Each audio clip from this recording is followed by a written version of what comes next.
தமிழ் நிறம் நேயர்களுக்கு வணக்கம். இன்று நம் நிகழ்ச்சியில் அரசியல் விமர்சகர் ராஜ கம்பீரன் அவர்கள் நம்முடைய இணைஞ்சிருக்காங்க. அவங்கள்ட்ட பேசலாம். சார் வணக்கம். வணக்கம்.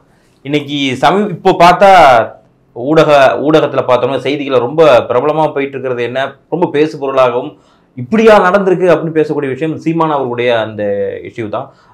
ஸோ அதை எப்படி பார்க்குறீங்க? ஏன்னா குறிப்பாக ஒளிப்பதிவாளர் அவர்கள் சொல்லியிருந்தாங்க நியூஸ் 18 தொலைக்காட்சியில்.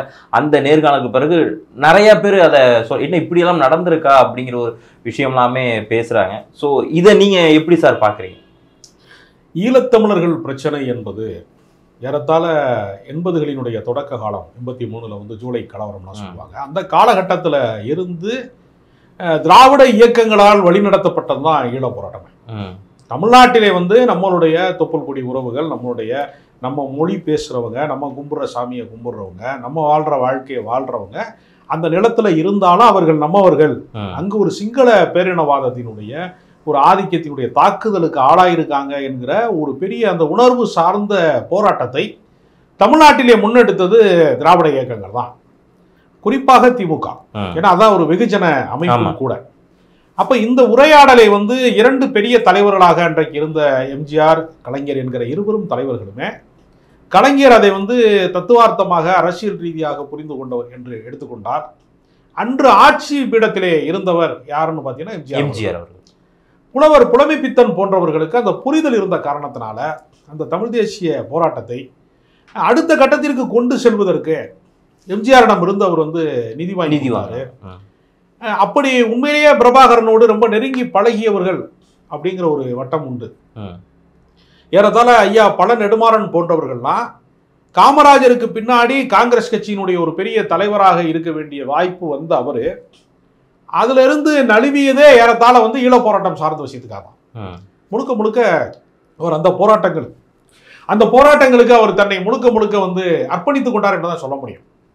அதற்கு பின்பு நமக்கு தெரியும் வைகோ அவர்கள், திருமாவளவன், ஒரு பெரிய தொடர்ச்சி இருக்கிறது. அதுலேயும் திராவிடர் பெரியாரிய உணர்வாளர்களில் கொளத்தூர் மணி, கோவை ராமகிருஷ்ணன் இவங்களும் பெரிய அளவில் பங்களிப்பு செய்தவர்கள். புதுக்கோட்டையை சேர்ந்த KM ஷரீஃப் அப்படிங்கிறவர், அவங்கெல்லாம் இந்த ஆயுத பயிற்சி சார்ந்த விஷயங்களுக்கெல்லாம் உதவியவர்கள். வன்னியரசு, ஒரு பெரிய நீண்ட பட்டியல் இருக்கு. ஆமாம், பண்ருட்டி வேல்முருகன் எல்லாம். அப்போ ஒரு நீண்ட வரலாற்று தொடர்ச்சியில அவங்களுடைய வீழ்ச்சி காலம் இருக்குல்ல, அது வரைக்கும் மேடை பேச்சாளராக திராவிட இயக்க மேடைகளில் பேசி கொண்டிருந்த ஒரு நட்சத்திர பேச்சாளர் என்றுதான் சீமான அறியப்பட்டவர். அவர் ரொம்ப நல்லா இருக்கும் அப்படின்னு இருக்கக்கூடிய ஒரு எப்பொழுதுமே என்ன செய்வாங்கன்னா, எல்லா அரசியல் கட்சி மேடைகளிலுமே என்டர்டைன்மெண்ட் பேச்சாளர்கள்னு ஒரு வகை உண்டு. திமுக வெற்றி குண்டான், தீப்பூரி ஆறுமுகம், பல பேர் உண்டு. இப்ப சமகாலத்துல கூட நாஞ்சில் சம்பத்து, அவங்கெல்லாம் எப்படின்னா சுவராசியமா பேசுவாங்க. பேச்சை ஒரு வறட்சி இல்லாம, கூட்டத்தை போக விடாம அப்படியே கூட்டத்தை கட்டி போடக்கூடிய ஆற்றல் கொண்ட பேச்சாளர்கள் அப்படின்னு ஒரு வரிசை உண்டு. அந்த வகை பேச்சாளர்ல நீங்க கடந்த காலத்துல பெரியார் இயக்க மேடைகள்ல பெரியார்தாசன் ஒரு நட்சத்திர பேச்சாளர். அப்புறம் அவர் பின்னாடி ஒரு கட்டத்துக்கு மேல என்ன ஆகும்னா, எல்லா பேச்சாளர்களுக்குமே ரசிகர்கள்ட்ட ஒரு டயர்டு வரும். தொடர்ந்து கேட்டு போரடியும். அடுத்த ஜெனரேஷன் உள்ள வந்துருவாங்க. அந்த கருத்துக்களை பரப்புவதற்கான ஆட்கள் அப்படிங்கிறதுல பல பேர் வருவாங்க. அப்படி ஒருவர் தான் சீமான் ஒரு நட்சத்திர பேச்சாளர். அதை தாண்டி அவர் பெரிய ஒரு அறிவு சார்ந்த ஆளுமையோ, பெரிய செயல்பாட்டாளரோ, நிர்வாக திறமை கொண்டவரோ அப்படி எதுவுமே அவர்கிட்ட கிடையாது. ஓகே, ஒரு சினிமா இயக்குனர், நீங்க கலைஞர்களா இருக்கிறவங்க எப்படி ஒரு கொண்டாட்ட வாழ்க்கையை விரும்புவாங்களோ, நல்லா ஜாலியா இருக்கணும், நட்சத்திர விடுதிகள்ல தங்கணும், விமானத்துல பறக்கணும், நல்ல வகை வகையான உணவுகள் சாப்பிடணும், சரக்கு அடிக்கணும், அப்படி பெண்களோட உல்லாசமா இருக்கணும், ஒரு வெற்றி பெற்ற இயக்குநர்களுக்கான அந்த உல்லாச வாழ்க்கை இருக்குல்ல, கலைஞர்களுக்கே உரிய ஒரு கொண்டாட்ட மனநிலை இருக்குல்ல, அந்த வகை சார்ந்தவர் தான் அவர். ஒரு பெரிய போராளியோ, பெரிய தியாக மனம் கொண்டோ பேச்சுல அந்த மாதிரி சொல்றாரு. அப்படி இல்ல, நம்ம சேகுவேரா இதெல்லாம் முன்னிறுத்தி சொல்றாரு இல்லையா? அதனால என்ன சிறப்புனா, எந்த டைலாக் அவர் சொன்னாலும் அவர் என்ன செய்வார்னா, இப்போ குளத்தூர் மணி பேசுவார் மேடையில, அவர் கருத்தாளம் மிக்கதை தான் பேசுவார். கருத்துக்களை மட்டும் அறிவுசார் உரையாடல் இருக்கும். அவருக்கு இந்த கதை சொல்றது, இடையில கவிதை சொல்றது, கைதட்டுக்கான ஜோக் சொல்றது, ஆவேசமா பேசுறது, இந்த வித்தையெல்லாம் அவருக்கு தெரியாது. அவர் ஒரு அறிவுசார் உரையாடல், அந்த கருத்தை மட்டும்தான் அவர் சொல்லுவார், செய்தி சொல்லுவார். பெரியார் என்ன சொன்னாரு, இந்த ஆண்டுல என்ன நடந்துச்சு, அப்படித்தான் அவர் பேசுவார். அரசியல் களத்தோடு இருக்கவங்களுக்கு அது தெளிவா புரியும். ஆமா, அது ஒரு கருத்து சார்ந்த உரையாடல். ஓகே, அதே அவர் உள்வாங்கிட்டு ஒரு உணர்ச்சி மயமாக பேசுவார். அதுதான் அவர் வந்து 2 கைகளை உரித்து ரொம்ப ஒரு குரலை உயர்த்தி பல விஷயங்களும் பேசுவார். ஒரு மக்கள் மொழியில அவர் பேசுவார். அது வந்து எப்பொழுதுமே சீமான் பேச்சுக்கு வந்து ஒரு ஈர்ப்பு சக்தி, ஒரு காந்த சக்தி எப்பவுமே உண்டு. ஓகே. அவருடைய பேச்சை பார்த்து வியந்தவர்கள் பல பேர் உண்டு. ஆனா என்னன்னா, நீண்ட கால பயணத்திற்கு உங்கள்கிட்ட உண்மைத்தன்மை இருக்கணும். ஏன்னா பிரபாகரன் வேண்டுமானால் மறைந்திருக்கலாம், அவரோடு பழகியவர்கள் எல்லாரும் உயிரோடு இருக்காங்கல்ல. அந்த இயக்கம் வேண்டுமானால் வந்து முடங்கி இருக்கலாம், ஆயுத போராட்டம் வேண்டுமானால் நின்று போயிருக்கலாம், அது உணர்வாளர்கள் அங்கங்க இருக்காங்கல்ல. அப்ப அவங்களுக்கு மத்தியில வந்து நீங்க தொடர்ந்து போய் சொல்லும் போது ஒரு நாகரிகம் கருதி வேண்டாம், ஒருத்தரை வந்து நம்ம வந்து காயப்படுத்த வேண்டாம்னு சொல்ல சில பேர் கடந்து போயிருக்காங்க. அப்படித்தான் குளத்தூர் மணி போன்றவர்கள்லாம் கடந்து போயிருக்காங்க. அந்த நாகரிகம் கருதி வேண்டாம் அப்படின்னு நினைச்சிருக்காங்க. ரொம்ப மோசமாக கீழ் இறங்கிய பின்னாடி இவரை பற்றி உண்மைகளை சொல்லாமல் எப்படி இருக்க முடியும் அப்படிங்கிற இடத்துக்கு இப்போ வந்து சேர்த்துருக்கு. இப்போ ஏன்னா அந்த சந்தோஷ் அவருடைய அந்த நேர்காணல் நீங்களும் பார்த்துருப்பீங்க. அதெல்லாம் இருக்கப்போ உங்களை நண்பரும் கூட நீங்க அந்த எல்லாருமே சமகாலத்துல தான் நீங்க எல்லாமே திரைத்துறையில அதுல இருக்கிறப்போ ஒரே காலத்துல பணிபுரிஞ்சிருக்கீங்கன்னு சொல்றப்போ அவங்க நிறைய ஷாக்கிங்கான இன்ஃபர்மேஷன் எல்லாமே சொல்றாங்க. என்ன அப்படின்னா, இவர் வந்து சொல்லுவார், நான் வந்து மேதக அவர்கள நேரா போய் சந்திச்சோம், உட்காந்து ஆமக்கறி எல்லாமே சாப்பிட்டோம் அப்படிங்கிற மாதிரிலாம் நிறைய விஷயங்கள் அவர் வந்து சொல்லியிருந்தாரு. பட் அவர் என்ன சொல்றாரு அப்படின்னா, மேதகு அவர்களுக்கு வந்து இவரை தெரியவே தெரியாது அப்படிங்கிற மாதிரி தகவல்லாம் சொல்றாரு. ஸோ இதுதான் உண்மை இல்லை. அதாவது என்னன்னா, மற்றவர்களுடைய அனுபவங்களை எல்லாம் நீங்க கதை டிஸ்கஷன் பண்ணும்போது என்ன பண்ணுவாங்கன்னா, உதவி இயக்குநர்கள் எல்லாரும் ஆளுக்கு ஒரு விஷயம் சொல்லுவாங்கல்ல, சீன் சொல்லுவாங்கல்ல, அதை பூராமே டைரக்டர் படம் எடுக்கும்போது என்ன பண்ணுவாரு, ஃபில்ம் பை சீமான் தானே போடுவாங்க. அது மாதிரி என்ன பண்றதுன்னா, எல்லாருடைய கருத்துக்களையும் உள்வாங்கிட்டு தன்னுடைய கருத்தை மாற்றி பேசியிருக்கிறார். அதான் இதுல இருக்கக்கூடிய. அதாவது மற்றவங்களுக்கு நடந்த சம்பவங்களை தனக்கான சம்பவமா வந்து அவர் சொல்லியிருக்கிறார். அப்படித்தான் வந்து புரிஞ்சுக்கிறோமே தவிர அதற்கான எந்த நிரூபணங்களுமே அவர்கிட்ட இல்லை. அதுக்கான எல்லா எவிடன்ஸையும் வந்து சந்தோஷ் தானே நான் வந்து வெளியிட தயாரா இருக்கேன் சொல்லும் போது எந்த பேச்சு அதற்கு எதிர்குறலே வந்து அவங்களால கொடுக்க முடியல. ஒரு சங்ககிரி ராஜகுமாரையே அவங்களால தாக்கு பிடிக்க முடியல. இப்போ சந்தோஷ் வந்து களத்துக்கு வந்த பின்னாடி, உண்மை பேசின பின்னாடி, உண்மையிலேயே சொல்ல போனா ரொம்ப காட்டு கூச்சலா கத்துறாங்க. அதாவது எப்படிலாம் அவங்க பொய் சொல்லுவாங்க அப்படிங்கிறது பொய்ய பயிற்சியாவே பண்றாங்க. அது கீழ வெண்மணி பிரச்சனை இல்லை, அந்த அந்த இதை வந்து உயிரோடு 44 பேரை வந்து அந்த ராமையாவின் குடிசைன்னு சொல்லக்கூடிய அதில் வந்து அந்த கூலி தொழிலாளர்களை, விவசாய கூலிகளை கொளுத்திய அந்த கொடூர சம்பவத்துக்கு காரணமானவர் கோபால கிருஷ்ண நாயுடு. அது வந்து அவர் நெல் உற்பத்தியாளர்கள் சங்கத்துல எல்லாம் அவர் தலைவராக அந்த பகுதியில் 1965 ஒரு திருமண விழாவில் கோபாலகிருஷ்ண நாயுடுவும் தந்தை பெரியாரும் ஒரு விழாவில் பங்கேற்றிருக்காங்க. எப்போ 1965. இந்த சம்பவம் இருக்குல்ல, இந்த வன்முறை இருக்குல்ல, கீழ வெண்மணியினுடைய அந்த படுகொலை இருக்குல்ல, அது 1968 அண்ணாவுடைய ஆட்சி காலத்தில். 68 நடந்த அந்த சம்பவத்தை நாம் தமிழர் கட்சிக்கு எப்படி பரப்புறாங்கன்னா, அந்த சம்பவம் நடந்த பின்னாடி கோபாலகிருஷ்ண நாயுடுவும் பெரியாரும் ஒன்னா ஒரு திருமண விழாவில் பங்கேற்றாங்க, இதை யாரால மறுக்க முடியுமா அப்படின்னு இந்த இடும்பாவனம் கார்த்தி மாதிரி அந்த நாம் தமிழர் கட்சியினுடைய அந்த அடியால் வேலை பார்க்கக்கூடாத மாதிரி சில ஆளுங்க வேலை செய்கிறாங்க. இப்படி ஒரு பொய்யை பரப்பிக்கிட்டே இருக்கிறாங்க.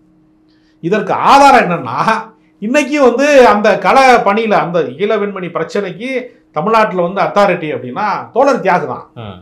அந்த சம்பவத்தோட நேரடியாக அதற்கு எதிர்வினை ஆற்றியவங்க அந்த கோபாலகிருஷ்ண நாயுடு வந்து பழிவாங்குவதற்கான ஒரு அழித்தொழிப்பு வேலை திட்டத்தில் வந்து ஏறத்தாழ சிறை வாழ்க்கையை வாழ்ந்தவர், அவர் அந்த பிரச்சனைக்காக வாழ்ந்தவர் அவர் தான். இப்படி எத்தனையோ பேர் இருக்கிறாங்க. இவங்க என்னன்னா, அந்த டைம்லயே பிறக்காதவங்க அல்லது அந்த வரலாறே படிக்காதவங்க, எதுவுமே தெரியாதவங்க, ஒரு பகிரங்கமா ஊடகங்கள்ல அவ்வளவு கட்டுக்கட்டான பொய்களை, கட்டுக்கடங்காத பொய்களை அவுத்து விடுறாங்க. கூச்சா நாச்சம் எதுவுமே இல்லை, ஈனமான எதுவுமே இல்லை. மானமுள்ள 1000 பேருடன் போராடலாம், மானமற்ற ஒருவனோடு போராடவே முடியாதுன்னு தந்தை பெரியார் சொல்லியிருக்காரு. அந்த அளவுக்கு மானம் கட்டவங்களா இருக்காங்க ஒருத்தர்.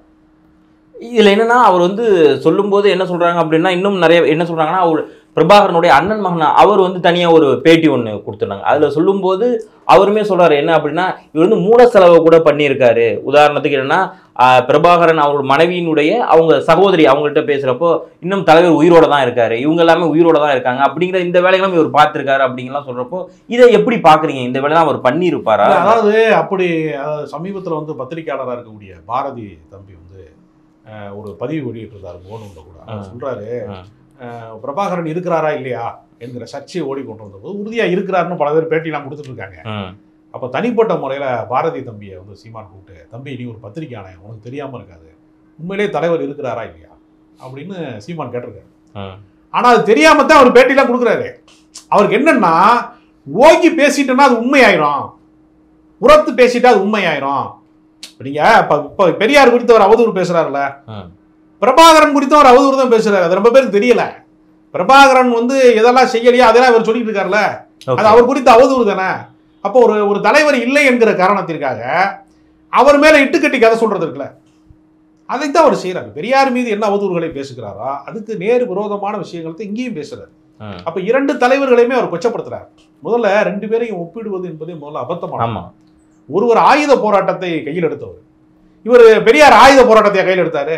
கோட்சே வந்து காந்தியை சுட்ட போது வானொலியில வந்து வன்முறை பரவிவிடக் கூடாது என்பதற்கு, ஏன்னா பெரியார் அடிப்படையில காந்தியவாதி, காந்திய பின்னால விமர்சிச்சிருக்கலாம். அவர் சுதந்திர போராட்ட வீரர், அவரு காந்தியவாதி. அவர் சொல்றாரு கோட்சேவின் கையில் இருக்கிற துப்பாக்கி எப்படி ஒரு ஆயுதமோ அது மாதிரி கோட்சேவும் ஒரு ஆயுதம் தான், அந்த தனி மனிதன் அப்படின்னா அக்கிரகாரத்தை கொளுத்திராதியங்கிறதுக்கு தான் அவர் பேசுறாரு. தனி மனித வன்முறையில் ஈடுபட்டுறாதிய. இப்படிப்பட்ட தலைவரை ஆயுத போராட்டத்தில் ஈடுபட்ட பிரபாகரனோடு இவர் அறிவுசார் போராட்டம் இது, இவர்கிட்ட போய் அறிவாயுதம் ஏந்தியவர்கிட்ட போய் ரெண்டு பேரையும் மோத விடுறதுனா ரெண்டு பேரும் வந்து உயிரோட இல்லை. இவர்கள் வாழ்ந்த காலகட்டம் வேற, அவங்க வாழ்ந்த காலகட்டம் வேற. இந்த வேலையெல்லாம் எதுக்கு செய்யறாங்க அப்படின்னா உண்மையான எதிரியை தப்பி வைக்க வேண்டும்ங்கிறது ஒரு நோக்கம். யாரு அவங்க அந்த உண்மையான எதிரி? உண்மையான எதிரிங்கிறது தமிழர்களை வந்து நெடுங்காலமாக நம்மை ஒடுக்குகிறவங்க யாரு, நமக்கு வந்து இந்திய ஆதிக்கத்தை கொண்டு வந்தவர்கள் யாரு, நீட்டை கொண்டு வந்தவர்கள் யாரு, நமக்கு நம்ம இப்ப டங்ஸ்டன் வாபஸ் பெற்றிருக்கலாம், மீத்தேன் எடுப்பதற்கான அந்த நெருக்கடியை நமக்கு கனிம வள கொள்ளைக்கு வந்து திட்டமிடுகிறவர்கள் யார். அப்ப தமிழ் தேசியம் என்பதற்கு உண்மையிலே ஒரு எதிரி இருந்தால் மத்திய அரசாங்கம் தான், அதிகாரத்தை குவித்து வைத்திருக்கக்கூடிய மத்திய அரசாங்கத்தினுடைய ஆதிக்கத்தை தான் அவங்க எதிர்க்கணும். சரியா சொன்னா இந்திய தேசியம் தான் தமிழ் தேசியத்திற்கான எதிர்மறையான சிந்தனை. இந்திய தேசியம் பற்றி நான் பேசவே மாட்டேன். இப்ப தமிழ்நாடு தமிழருக்கே அப்படின்னு பெரியார் பேசினாரு, அந்த தில்லு எவனுக்காவது இருக்கா? நான் கேட்கிறேன். நீ பெரிய மாவீரன், நான் வந்து பிரபாகரன் பிள்ளை சொல்றேல, பெரியார் ஆயுத போராட்டத்துக்கு போல, ஆனா தமிழ்நாடு தமிழருக்கே அப்படின்னா என்ன அர்த்தம்? திராவிட நாடு கேட்டாரு அண்ணா, அது வந்து சீனா போர்ல அப்புறம் கைவிடப்பட்டது பின்னால. ஆனாலும் கேட்பதற்கான தில்லு அவங்களுக்கு இருந்துச்சா இல்லையா? உன்னால அதை கேட்க முடியுமா முல்ல? அப்ப நம்மளுடைய பண்பாடு கலாச்சாரம், நான் என்ன சொல்றேன்னா இந்திய எதிர்ப்பு போராட்டத்துல உயிர் நீத்த எல்லாருமே வந்து யாரு? அந்த 68 மாணவர்கள் உயிர் நீத்திருக்கிறாங்கன்னா எல்லாருமே திராவிட இயக்கத்துக்காரன் தானே. மொழி போராட்டத்துல நீங்க இப்ப வந்து பிழைப்புக்காக இள அரசியல் பேசுறவங்க, நீங்க என்ஆர்ஐட்ட வசூல் வேட்டை நடத்துறதுக்காக கட்சி ஆரம்பிச்சாலும் நீங்க, ஆனா உண்மையிலேயே உயிர் தியாகம் பண்ணியிருக்காங்க அந்த நாட்டுல. அப்போ மொழி போராட்டத்துல இப்ப காளிமுத்து சபாநாயகராக இருந்த காளிமுத்து, அவர் வந்து மொழிப்போர் தியாகி தானே, இந்திய ஆதிக்கத்துக்கு எதிர்ப்பான மொழிப்போர் தியாகி தானே, அவர் திராவிட இயக்கம் சார்ந்தவர் தானே. இவங்க போஸ்ட் போட்டுறாங்க, நாங்கள் வீர வணக்கம் அப்படின்னு போட்டு தமிழ் தேசிய போராளி யாரு? காளிமுத்து. சீமானுக்கு மாமனார் ஆயிட்டா அவர் தமிழ் தேசிய போராளி ஆயிடலாம் போகுது. எவ்வளவு அபத்தமானவங்க பாருங்க. எல்லா வரலாற்றை திரிப்பு செய்வது, மாற்றி வந்து பேசுறது, இல்லாத ஒன்றை உருவாக்கி இட்டுக்கட்டி உருவாக்குவது, வந்து தமிழர்களுக்கும் தெலுங்கர்களுக்கும் போர் நடக்கிறது. எந்த ஊர்ல நடக்குது? ஏன்னா விஜயநகர பேரரசு காலத்துல நம்ம வாழ்ந்துருக்கோம், ஜனநாயக காலத்துல வாழ்ந்துட்டு இருக்கோம். அவங்க ஏதோ ஒரு 500 வருஷத்துக்கு முன்னாடி படையெடுத்து வந்தாங்க அப்படிங்கிற கதையை வச்சுக்கிட்டு இப்ப நம்ம ஆந்திராவுக்கு போக முடியுமா? இல்லையா? ஒரு உதாரணம் சொல்றேன். புறநானூறு நம்ம புகழ் பாடுறோம்ல, புறநானூற்று வீரம் அப்படின்னு சொல்றோம்ல, அது உண்மையிலேயே அது என்ன தெரியுமா? சேரனுக்கும் சோழனுக்கும் சண்டை, சோழனுக்கும் பாண்டியனுக்கும் சண்டை. அப்படின்னா என்ன அர்த்தம்னா மதுரைக்காரன் பூரா கிளம்பி போய் தஞ்சாவூர்காரன் அடிச்சிருக்காங்க. பாண்டிய நாட்டுல இருந்து போய் சோழ நாட்டை அடிச்சிருக்காங்கன்னா தஞ்சாவூர்காரன் போய் அடிச்சிருக்காங்க. சோழ நாட்டுக்காரன் போய் சேர நாட்டு மேல படையெடுத்தானா என்ன அர்த்தம்னா தஞ்சாவூர்காரன் எல்லாம் கிளம்பி போய் கோயம்புத்தூர்காரன் அடிச்சிருக்காங்க. இந்த கேங் வார் இருக்குல்ல, இன்னைக்கு அதை சொன்னோம்னா அப்படித்தானே இருக்க முடியும். இப்ப நீங்க இலக்கியத்துல பேசப்பட்டது, வரலாற்றுல பேசப்பட்டதுல நிறைய அபத்தங்கள் இருக்கு. இப்ப நீங்க வந்து சிலப்பதிகாரத்துல வந்து கண்ணகி வந்து மதுரை எரிச்சாங்கிறாங்கல்ல. இப்ப எனக்கு ஒரு நியாயம் கிடைக்கல, ஒருத்தர் கோர்ட்ல கேஸ் போடுறேன், தோத்து போச்சு, நியாயம் கிடைக்கல, அவன் போய் அந்த ஊரை கொளுத்த முடியுமா? சட்ட விரோதம் இல்லை இன்னைக்கு அது. அப்ப இதையெல்லாம் நீங்க வந்து பிராக்டிக்கல் லைஃபோட இந்த விமர்சனத்தை தான் பெரியார் பண்ணியிருக்காரு. இலக்கியங்கள் என்பது வேறு. இலக்கியங்கள் இருக்கக்கூடிய கற்பனாவாதத்துல இருக்கக்கூடிய அபத்தங்களை ஒரு கேள்வி கேட்கிறாரு. பெய்யனா பெய்யும் மனம், பத்தினியா இருந்துட்டா மழை பெய்யினா பெய்யும் அப்படி சொல்றதெல்லாம் ஒரு பெண்களுக்கு மீது கற்பிக்கப்பட்டிருக்கக்கூடிய ஒரு மோசமான மூட நம்பிக்கை. அதை தான் அவர் கண்டிக்கிறாரு. இவங்க என்ன சொல்றாங்கன்னா அவர் திருக்குறளை எதிர்த்தாருங்கிறாங்க. உண்மை கிடையாது. அது திருக்குறளுக்கு மாநாடு போட்டவர் பெரியார், இதான் வரலாறு. அவர் எதிர்த்தது கம்பராமாயணத்தை எதிர்த்தார், அது உண்மை. கம்பராமாயணத்தை வந்து நமக்கு எதிரான ஆரிய கருத்துக்களை கொண்டிருக்கிறது, ஒரு தமிழனை வீழ்த்துவதற்கு, ராவணனை வீழ்த்துவதற்கு இந்த கதையை சொல்லியிருக்காங்க நம்ம மேல என்கிற அந்த கதையெல்லாம் வந்து அவர் எதிர்த்து இருக்கிறாரு.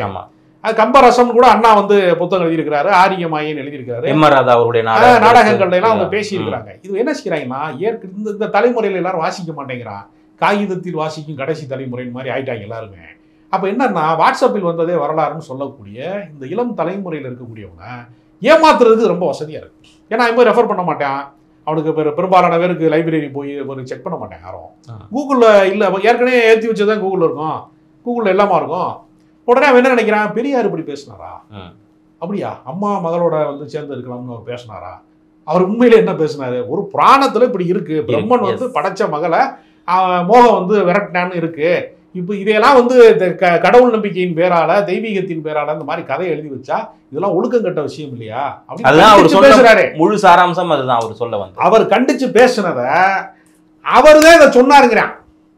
புராணத்துல இருக்கிறது தான் அவர் சொன்னாரு, அவர் அதை சொல்லல. அவர் அந்த மாதிரி கருத்துக்களை அவர் சொல்லக்கூடியவர் அல்ல.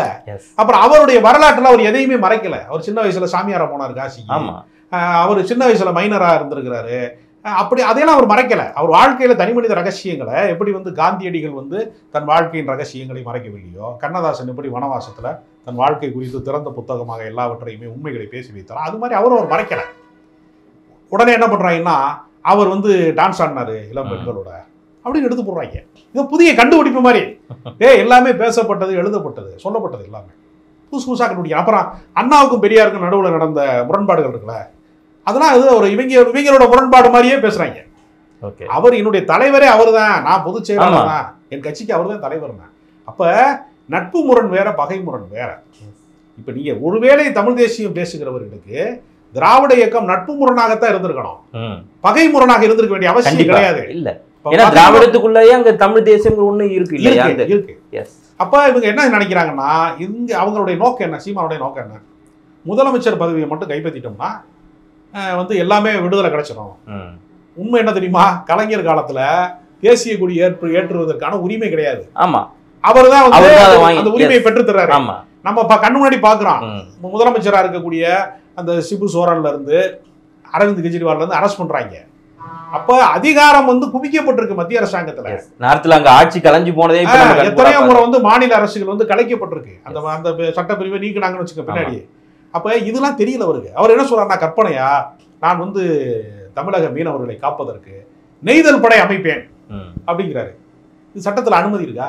இல்ல. இதை எப்படி உருவாக்கணும், நெய்தல் படை உருவாக்கணும்னா தமிழக மீனவர்களை பாதுகாக்கிறதுக்கு அந்த மாநில அரசுக்கு அந்த அதிகாரத்தை தரணும் அப்படின்னு ஒரு சட்ட திருத்தம் கொண்டு வந்தா தான் நெய்தல் படை அமைக்க முடியுமே தவிர நடைமுறையில சாத்தியமா?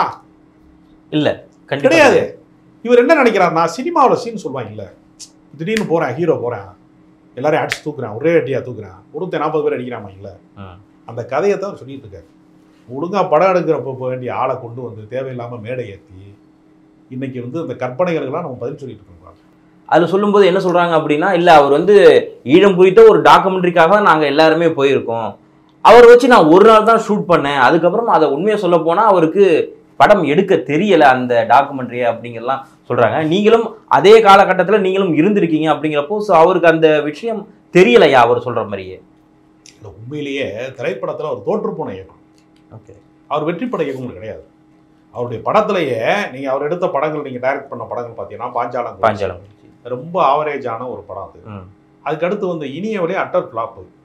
வீரநடைன்னு ஒரு படம் சத்யராஜ் குஷ்புலா நடிச்சது, வந்த சுவடே தெரியாமல் ஓடி போயிடுச்சு அந்த படம், மிகப்பெரிய தோல்வி படம். ஒரு 5 வருஷம் இடைவெளிக்கு பின்னாடி தான் தம்பின்னு ஒரு படம். அந்த ஒரு படம் மட்டுமே டயலாக்குக்காக கொஞ்சம் கவனிக்கப்பட்ட படம், ஓரளவுக்கு ஒரு சுமாரான வெற்றி படம். அந்த ஒரு படத்தை கழிச்சிட்டு வாழ்த்துக்கள் அட்டர் ஃப்ளாப். வாழ்த்துக்கள் படம் பார்த்தீங்கன்னா மிகப்பெரிய தோல்வி படம். அப்போ அவருடைய எதுவுமே வெற்றி படம் கிடையாது. அவர் என்ன எடுப்பார் சொல்லுங்க? சினிமாவில் வெற்றி பெறாரு, அதுக்காக வேற ஒரு ரூட்டை பிடிச்சிட்டாரு, அவ்வளோதான். சார், இதில் என்னன்னா முக்கியமாக சொல்லக்கூடிய விஷயம் என்னன்னா, அவர் சீமான் அவர்கள் நான் போய் தலைவரை பார்த்தேன், எங்கள் அண்ணி வந்து சாப்பாடெல்லாம் பரிமாறினாங்க அப்படிங்கிறவெல்லாம் சொல்கிறாங்க. ஆனால் சந்தோஷ் அவர்கள் வந்து சொல்லும்போது என்ன சொல்கிறாங்கன்னா, அவ்வளோ சீக்கிரம் நீங்கள் போய் ஒருத்தவங்களோட ஃபேமிலியெல்லாம் நீங்கள் வந்து போய் பார்த்துடவே முடியாது அப்படிங்கிறப்போ இதை எப்படி பார்க்குறீங்க அவர் சொல்கிற இந்த இதை? சீமானினுடைய கற்பனை வளம் சார்ந்த விஷயம் அது. ஒரு கிரியேட்டராக அவர் வந்து எப்பவுமே வந்து தனக்கான கதைகளை தானே உருவாக்கி கொடுக்குறாரு. ஒவ்வொரு கதையுமே அவர் டெவலப் பண்ணியே சொல்லுவார். AK-47 தாண்டா நீங்கள்லாம் வச்சிருக்கீங்க, நாங்கள் அதுக்கு முன்னாடி அட்வான்ஸான ஒன்று இதை வந்து ஆயுத பயிற்சியில் வந்து தலைவர் இப்படி சுடணும்னு எனக்கு சொல்லி கொடுத்தாரு. பட் ஆனால் பார்த்தா அது செட்டில் உள்ளது அப்படின்னு சொன்னார் இல்லையா. நிறைய கதைகள் சொல்லுவார். எல்லாத்தையுமே அவர் வந்து தன்னுடைய ஒரு கேரக்டரா வந்து மாறி, அதாவது தான் சொன்ன பொய்களை ஒரு கட்டத்துக்கு மேல தானே நம்ப ஆரம்பிக்கிற அளவுக்கு ஆழமா சொல்லக்கூடிய ஒரு சீமான் அவர்கள். அதிலே வாழ ஆரம்பிச்சிட்டாரு. அந்த கேரக்டராகவே மாறுறது. நீங்க கதை எழுதக்கூடியவங்களுக்குலாம் அந்த ஒரு ஆற்றல் உண்டு. அந்த கேரக்டராகவே வாழ்ந்துட்டே இருப்பாங்க. நீங்க வந்து பல நடிகர்களுக்கு கூட அப்படி உண்டு. அந்த கேரக்டராகவே வாழ்ந்துட்டே இருப்பாங்க மனசுக்குள்ள. அப்பதான் பிரமாதமா பண்ண முடியும் அப்படின்னு. அதனால ஒரு ஆகச்சிறந்த ஒரு மேடை நடிகர், வெறும் பேச்சாளர் கிடையாது, உடல் மொழியோடு கூடிய ஒரு அற்புதமான மேடை நடிகனாக சீமான் அவர்கள் இருக்கிறார். ஏன்னா இப்போ கொஞ்ச நாளைக்கு முன்னாடி வரைக்கும் என்ன, இவரே பெரியாரை புகழ்ந்திருக்காரு. அதுக்கப்புறம் பார்த்தா இவரே பெரியாரை ரொம்ப மோசமான வகையில் விமர்சனம் வைக்கிறார். அப்படின்னா இதுக்கு காரணம் என்னவா இருக்கும்? ஏன்னா ஈழத்திலேருந்து வரக்கூடிய அவர் வரக்கூடிய அந்த நிதியெல்லாம் நிப்பாட்டிட்டாங்க. இனிமே அவருக்கு வந்து ஒருவேளை பாஜக RSSலேருந்து அவருக்கு ஒரு ஃபண்டு கொடுக்குறாங்க, அதுக்காக தான் இவர் இப்படி பேசுறாரு அப்படிங்கிற விமர்சனம் அவர் மேலே வைக்கிறாங்க திமுகவினர் எல்லாமே. ஸோ அதுதான் ஒருவேளை உண்மையா இருக்குமோ இப்படி சொல்றப்போ? வேற எந்த காரணமும் இருக்க வாய்ப்பே இல்லையே. 15 ஆண்டு காலம், ஒரு நாள் 2 நாள் கிடையாது, ஒரு 15 ஆண்டு காலத்திற்கு மேலாக பெரியார் இயக்க மேடைகளில் அவர் பேசியிருக்கிறாரு. இப்போ அவங்க என்ன முடிவு பண்ணிட்டாங்கன்னா, பெரியாரை பேசிய கருப்பு சட்டை போட்டு வீராவேசமாக பேசக்கூடிய ஒரு ஆள் தமிழ்நாட்டில் பெரியாரை தகர்ப்பதற்கு பயன்பட்டால், நீங்க வந்து ராம் ஜெத்மலானி வந்து பேரறிவாளனுடைய வழக்கு அவர் அட்டன் பண்ணாரு, பிரேமானந்தாவுக்கும் ஒரு வழக்கு அட்டன் பண்ணார். நீங்க இதை வந்து நீங்க நேர்மை சார்ந்து பார்க்க முடியாது. ஓகே, அது அவர் தொழில், அவரோட தொழில். சீமானும் வந்து ஒரு ராம் ஜெத்மலானி மாதிரி ஒரு கிரிமினல் வழக்கறிஞருக்கு எப்படி பணம் கொடுத்தா யாருக்கு வாதாடுவாங்க. அப்ப இவ்வளவு நேரம் அவர் பேசுனது எல்லாமே ஈழத்தமிழ் கொடுக்க அந்த நிதிக்காக. அதுல என்ன சந்தேகம் உங்களுக்கு? அவருடைய கனவு அவ்வளவுதாங்க. அவருக்கு வந்து கறிக்கஞ்சி வேணும், நாட்டுக்கோழி வேணும், சரக்கு, நல்ல சரக்கு வேணும். அதை தாண்டி அவருக்கு பெரிய லட்சியமே இல்லையே. அவருக்கு அப்படிலாம் ஒண்ணுமே இல்லை. நீங்க அவருமே என்ன சொல்லியிருக்காரு அப்படின்னா, சந்தோஷ் அவர்கள் சொல்லும்போது என்ன சொல்லியிருக்காங்க அப்படின்னா, இவர் போய் அங்க போய் இருந்தப்பயுமே வந்து ரொம்ப எப்படி நீங்க சொல்ற மாதிரி மற்ற இயக்குநர்கள்லாம் எப்படி இருந்தாலும் அதே மாதிரி ரொம்ப லக்ஸரி ரூம்ல ரொம்ப ஜாலியா தான் அவர் இருந்தாரு. அந்த இடத்துக்கு ஃபீல்டுக்கு போய் பாக்குறதுங்கிறது அந்த ஃபீல்டுல இருந்தது மட்டும்தான் அப்படிங்கிறதா சொல்றாரு. அப்படிதான் அவர் உண்மையிலே இருப்பாரா? ஏன்னா நீங்களும் சமகாலத்துல ஒர்க் பண்ணி, என்னன்னா அவர் எப்படின்னா சொகுசு வாழ்க்கைக்கு அவர்கிட்ட வந்து பணத்தை இழந்தவங்கன்னு ஒரு பெரிய கூட்டம் இருக்கிறாங்க தமிழ்நாடு முழுக்க. ஓகே, திரைத்துறை மட்டும் இல்ல, இவர் ஒரு பெரிய முற்போக்கு சித்தரையாளர், பெரியாரிஸ்ட், இவர் ஈழ அரசியல் பேசுறாருன்னு இவருக்காக பல கோடிகளை இழந்தவர்கள்லாம் நிறைய பேர் தமிழர்கள் மட்டும் இல்ல. மதுரையை சேர்ந்த வெற்றி குமரன் ஒருத்தர், ஒரு பெரிய கன்ஸ்ட்ரக்ஷன்ல வந்து கட்டுமானத்துல வந்து பெரிய கோடீஸ்வரன், அவர் இன்ஜினியர். அவர் ஏறத்தாழ அவருடைய வாழ்நாள் சொத்துக்கள்ல பாதிக்கு மேல அடிச்சிட்டாரு, பாதிக்கல முக்கால்வாசி அடிச்சிட்டாரு, பல கோடி. அவர் சொன்னார் என்கிட்ட, பெட்ரோல் மட்டுமே நான் வந்து கிட்டத்தட்ட 2 கோடி ரூபாய்க்கு போட்டிருக்கேன். ஆமா, அவ்வளவு பயணங்கள் பண்ணியிருக்காங்க. எல்லாரையுமே அவருக்கு எந்த மனசாட்சியோ உறுத்தலோ எதுவும் கிடையாது. ஒரு துளி கூட அவர் விசுவாசம் இல்லாதவர். எல்லாரையுமே யூஸ் அண்ட் த்ரோவா பயன்படுத்திக்கிறது. எனக்கு தெரிஞ்சு தம்பிகளே கூட, அவரோட பயணிக்கிற தம்பிகளே கூட விஜயலட்சுமி மாதிரி தான் கொஞ்ச நாள் பயன்படுத்திக்கிறார், அவ்வளவுதான். யாருமே அங்கே வந்து இருக்க முடியாது. வெற்றி குமரனே இருக்க முடியலையே. அவர் தான் முதல் மாநாட்டையே நடத்துறதுக்கான ஒரு பெரிய இது பண்ணுவார். அவரோட ஃபீல்டு ஒர்க்ல இருந்த யாருமே கூட இல்லை. அந்த கட்சி தொடக்க நிலையில இருந்த ஒருவர் கூட அவர் கூட இல்லை.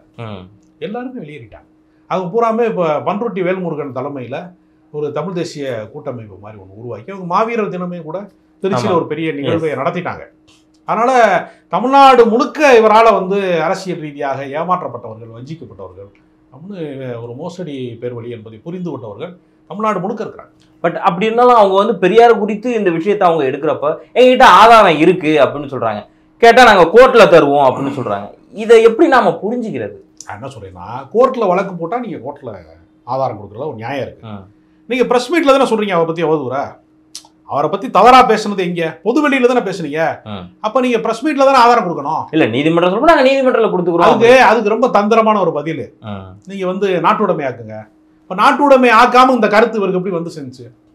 என்ன வந்து திராவிட கழக தலைவர் வீரமணி வீட்டுல வந்து பொட்டியில போட்டி வச்சிருக்காங்க. தெரு தெருவா கடை இருக்குங்க. பெரியார் புத்தகங்கள் கிடைக்காது, எங்கேயுமே கிடைக்காதுன்னு சொல்லவே முடியாது. இப்ப நடந்து முடிந்த சென்னை புத்தக கண்காட்சியில அதிகமாக விற்ற புத்தகங்கள்ல பெரியார் புத்தகம் அதிகமாக வருஷம் வருஷமா விற்குது. எல்லா இடத்துலயும் இருக்கு. நீங்க கோயம்பேடு பஸ் ஸ்டாண்டுக்கு போனீங்கன்னா இங்க கடை போட்டிருக்காங்க. பல ஊர்களில் வந்து பெரியார் சம்பந்தப்பட்ட புத்தகங்கள் எல்லாமே கிடைக்குது. அவங்க என்ன சொல்றாங்கன்னா, வேறவங்களுக்கு ரைட்ஸ் கொடுத்தோம்னா, நாட்டு உடைமை ஆக்கணும்னா, அப்படி பண்ணாம இருக்கும் போதே இவங்க சொந்த கதை நிறைய சொல்றாங்க. கரெக்ஷன் போட்டு புத்தகம் போட்டுருவாங்க.